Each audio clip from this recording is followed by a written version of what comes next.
성경 66권에 담긴 하나님의 사랑을 전하는 채널 하늘을 채통의 매일 성경 팟캐스트입니다. 오늘부터 에베소서 묵상을 함께 나누게 될 텐데요. 네, 맞아요. 새로운 바울 서신 에베소서, 정말 기대되는데요. 오늘 저희가 함께 살펴볼 자료는 에베소서 1장을 중심으로 교회의 본질과 정체성에 대해 다루고 있습니다. 네, 보내주신 자료들을 쭉 훑어보니까 시작부터 좀 흥미로운 지점이 있더라고요. 어떤 부분이셨을까요? 에베소서를 옥중서신이면서 동시에 회람서신이라고 부른다는 점이요. 감옥이라는 그 극한 상황에서 썼는데 특정 교회 하나에만 보낸 게 아니라는 거잖아요. 맞아요. 여러 교회가 돌려 읽도록 했다는 게 이게 좀 특이하게 들리거든요. 아주 중요한 포인트를 딱 짚어주셨네요. 보통 바울의 편지들은 고린도 교회나 갈라디아 교회처럼 네네. 특정 문제가 있는 곳에요. 그쵸. 그 공동체의 문제를 해결하기 위한 맞춤형 처방전 같은 성격이 강하잖아요. 맞아요. 그런데 에베소서는 좀 달라요. 개인적인 문안 인사도 거의 없고 특정 문제를 막 지적하지도 않죠. 그러네요. 이건 바울이 지금 한 교회에 시급한 불을 끄려는 게 아니라는 거예요. 모든 교회가 반드시 알아야 할 더 크고 근본적인 진리를 선포하고 있다는 뜻이거든요. 뭐랄까 교회의 헌법이나 설립 선언문 같은 거죠. 그러니까 문제 해결 매뉴얼이 아니라 교회의 정체성 그 자체를 담은 청사진이다. 이런 말씀이시군요. 네, 바로 그거예요. 그렇다면 그 위대한 청사진이 선포된 배경, 당시 에베소라는 도시가 어떤 곳이었는지가 더 궁금해지는데요. 자료에 묘사된 에베소는 정말 정신이 하나도 없는 것 같아요. 맞아요. 신들의 도시, 거대한 아데미 신전, 온갖 마술과 점성술이 판을 치는 곳이었다고요? 네, 당시 에베소는 로마 제국에서도 정말 손꼽히는 대도시였고 아시아 속 주의 수도였어요. 중심지였군요. 네, 정치, 경제, 종교의 완전한 중심지였죠. 특히 그 어마어마한 규모의 아데미 신전은 고대 7대 불가사의 중 하나로 꼽힐 정도였으니까요. 와, 그 신전을 중심으로 온갖 종류의 우상 숭배랑 미신, 심지어 황제 숭배까지 다 뒤섞여서 사람들의 영혼을 막 사로잡고 있었어요. 정말 복잡했겠네요. 한마디로 영적 대형 쇼핑몰 같은 곳이었죠. 영적 대형 쇼핑몰이요? 그 표현이 정말 확 와닿네요. 네네. 온갖 브랜드들이 저마다 막 화려한 구호로 고객을 유치하려고 경쟁하는 그런 모습이 딱 그려져요. 그렇죠. 그런 곳에서 교회라는 새로운 개념을 대체 어떻게 설명할 수 있었을까요? 사람들은 그냥 또 하나의 새로운 영적 브랜드가 입점했나 보다 이렇게 생각하지 않았을까요? 바로 그게 바울이 직면한 가장 큰 도전이었을 거예요. 그래서 바울은 우리 하나님이 당신들 신보다 더 강하다. 이런 식의 경쟁 구도로는 아예 가지 않아요. 차원을 그냥 확 바꿔버리죠. 자료에서 하늘에 속한 영적 실제와 그리스도의 충만함을 강조했다는 부분이 바로 그겁니다. 네네. 바울은 눈에 보이는 화려한 신전이나 신비로운 마술과는 비교할 수가 없는 완전히 다른 차원의 이야기를 시작하는 거예요. 다른 차원의 이야기? 네, 이건 세상에 없던 새로운 존재의 탄생에 관한 이야기다라고 선포하는 거죠. 그렇군요. 단순히 더 나은 종교를 소개하는 게 아니라 완전히 새로운 존재의 정체성을 선언하는 거였군요. 여기서부터 정말 스케일이 커지는 것 같아요. 맞아요. 자료에 나오는 교회의 정의, 예를 들어 삼위 하나님의 충만이 거하는 신적 존재라거나 그리스도의 생명이 흐르는 새 피조물, 이런 표현들은 솔직히 좀 압도적이거든요. 그렇죠. 너무 거대하죠. 이게 무슨 의미인지 좀 더 와닿게 설명해 주실 수 있을까요? 좋은 질문이에요. 너무 거대한 표현이라 막연하게 느껴질 수 있죠. 이걸 한번 이렇게 생각해 보면 어떨까요? 텅 빈 콘서트홀을 한번 상상해 보세요. 네, 콘서트홀이요? 공간 자체는 정말 훌륭하지만 그 안은 텅 비고 조용하죠. 그렇죠. 그런데 세계적인 오케스트라가 들어와서 연주를 시작하면 그 아름다운 음악이 홀의 구석구석 모든 공간을 가득 채우게 되잖아요. 네네. 그게 바로 충만함의 이미지예요. 바울은 교회가 바로 그 콘서트홀 같은 존재라고 말하는 거예요.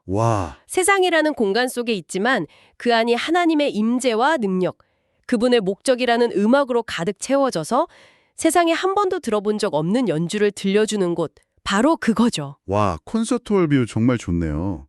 그러니까 에베소서 1장 23절에 교회는 그의 몸이니 만물 안에서 만물을 충만하게 하시는 이의 충만함이니라 라는 말씀이 네. 그냥 거창한 수식어가 아니었군요. 세상 속에서 하나님의 목적을 연주해내는 통로라는 그런 구체적인 역할이 담긴 거네요. 정확해요. 그래서 교회를 단순한 조직이나 건물이 아니라 영적 유기체라고 부르는 거예요. 영적 유기체. 네. 머리이신 예수님으로부터 생명과 에너지를 공급받는 살아있는 몸이죠. 머리의 생각이 손과 발을 움직이게 하듯이 예수님의 뜻이 교회를 통해 이 땅에서 구현되는 거예요. 그게 바로 교회의 본질적인 정체성입니다. 알겠습니다. 이렇게 엄청난 교회의 정체성과 비전을 제시한 다음에 바울이 하는 행동이 정말 흥미로워요. 어떤 점이요? 보통 이런 비전을 제시하면 그 다음엔 실행 계획이나 조직 구성, 규칙 같은 걸 말할 것 같잖아요. 아, 그렇죠. 보통은 그렇죠. 그런데 자료를 보면 바울은 곧바로 기도로 넘어가요. 그것도 처음부터 끝까지 성도들이 방금 우리가 나눈 이 영광스러운 정체성을 깨닫게 해달라는 내용으로만요. 네, 그 지점이 에베소서 1장의 클라이막스라고 할 수 있어요. 바울은 다른 어떤 것도 구하지 않아요? 네. 뭐 병 낫게 해달라거나 부자 되게 해달라는 그런 기도가 아니죠. 오직 성도들의 마음의 눈을 밝혀달라고 기도해요. 마음의 눈을요? 네, 지혜와 계시의 영을 주셔서 그들이 이미 받은 기업의 영광의 풍성함이 얼마나 대단한지, 그리고 교회를 향해 베푸신 하나님의 능력의 지극히 크심이 어떤 것인지 제발 좀 알게 해달라고 간구하는 거죠. 이미 받은 것들을 알게 해달라는 기도라. 그것도 참 독특하네요. 그렇죠. 왜 그렇게 간절히 기도했을까요?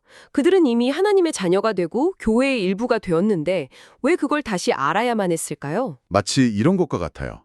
어떤 사람이 자신도 모르는 사이에 어마어마한 유산을 상속받았다는 통보를 받았다고 한번 해보죠. 네. 법적으로는 이미 그의 재산이에요. 하지만 그 사실을 모르거나 믿지 않거나 어떻게 써야 할지 모른다면 그냥 그림의 떡일 뿐이잖아요. 아, 그렇네요. 받았는데 그 가치를 전혀 모르고 여전히 예전처럼 가난하게 살고 있는 거죠. 아하. 그래서 그들의 마음의 눈을 열어서 그 상속 명세서를 똑똑히 보게 해달라고 기도하는 거예요. 와, 상속 명세서 비유도 확 와닿네요. 하지만 그게 현실적으로 어떻게 삶을 바꿀 수 있을까요?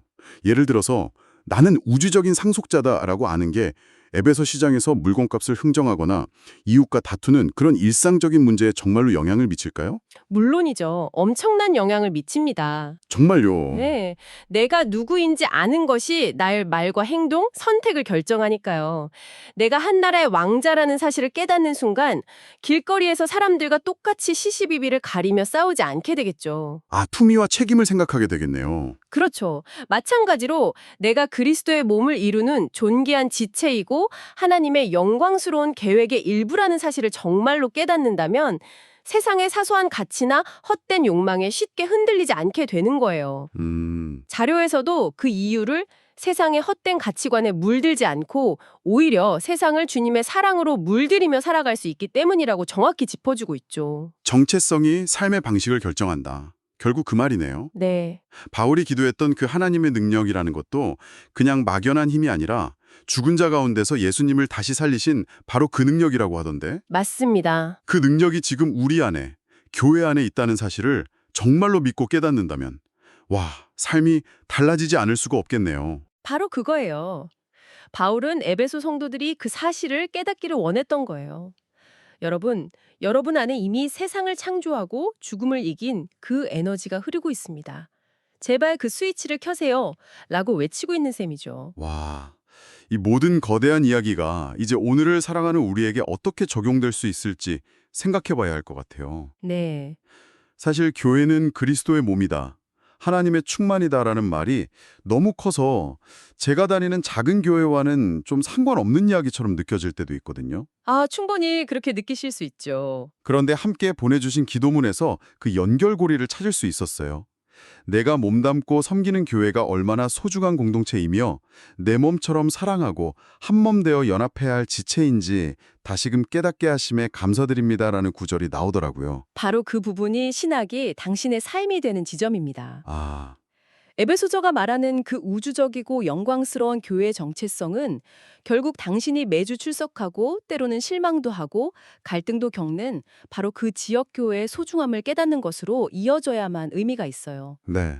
그 작고 연약해 보이는 공동체가 바로 예수님께서 십자가의 고통으로 낳으셨고 성령님께서 지금도 말할 수 없는 탄식으로 기르고 계시는 하나님의 참 자녀라는 것을 마음의 눈으로 보는 거죠. 그 기도문을 보니까 내 몸처럼 사랑하고 한몸 되어 연합해야 할 지체라는 표현이 정말 새롭게 다가오네요. 그렇죠. 교회가 그리스도의 몸이라면 저와 당신, 우리 모두는 그 몸을 이루는 각 지체인 셈이니까요. 손이 발을 무시할 수 없듯이 서로가 서로를 필요로 하고 사랑으로 연결되는 그 과정 자체가 교회의 본질을 살아내는 것이겠네요. 그렇습니다.